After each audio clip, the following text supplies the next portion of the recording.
আসসালামু আলাইকুম। আমি আমার খামারের মুরগিগুলোকে ডিম এবং সারা বছর সুস্থ থাকার জন্য যে ওষুধটি খাওয়া সেটা কীভাবে খাওয়াই সেগুলো আপনাদের সাথে বিস্তারিত আলোচনা করবো ইনশাল্লাহ। খামারের মুরগিগুলোকে জিঙ্ক দেয় মাঝে মাঝে, কারণ এটি খাওয়ালে ডিম উৎপাদন বৃদ্ধি পায় এবং নানা ধরনের রোগ প্রতিরোধ ক্ষমতা বাড়ে। 2 ml 1 লিটার পানিতে মিশিয়ে পরপর 3 থেকে 4 দিন দেয়। ওষুধটা পানিতে দিয়ে তারপর ভালোভাবে মিশিয়ে নিচ্ছিলাম, যাতে একটি পানিগুলোর সাথে ভালোভাবে মিশে যায়।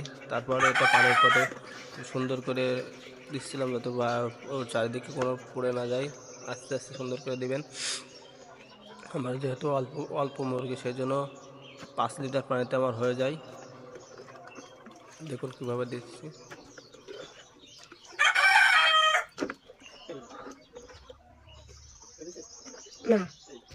এটা একটু বড় পট। তারপরে এগুলো নিয়ে খামারের ভিতরে যাচ্ছি। সকালে আমি একদম ভোরবেলা পানি দেয় না, একটু দেরি করেই পানি দেই, যাতে এখন যেহেতু ঠান্ডার সময় তাদের ঠান্ডা লাগতে পারে। এই জন্য 8 থেকে 9-10টার দিকে পানি দিই। পানি দেওয়ার পরে তারা কেমন সুন্দর করে খাচ্ছিল।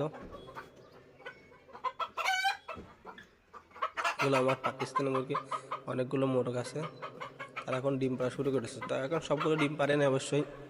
ডিম পারলে আপনাদের সবগুলো যেদিন ডিম পারবে সেদিনকে আপনাদের দেখাবো। আর এই পাশে আছে কয়েকটা দেশি মুরগির, যারা ডিম পাড়ে, এবং এদের দিয়ে আমি মূলত বাচ্চা ফুটাই। আমার যেহেতু ইনকিউবেটর মেশিন নেই, আমি দেশি মুরগিগুলো দিয়ে ডিম পাড়ানোর কাজে ব্যবহার করি। এভাবে নিয়মিত ফার্মের ভিডিও পেতে অবশ্যই আমার চ্যানেলটি সাবস্ক্রাইব করবেন। ধন্যবাদ।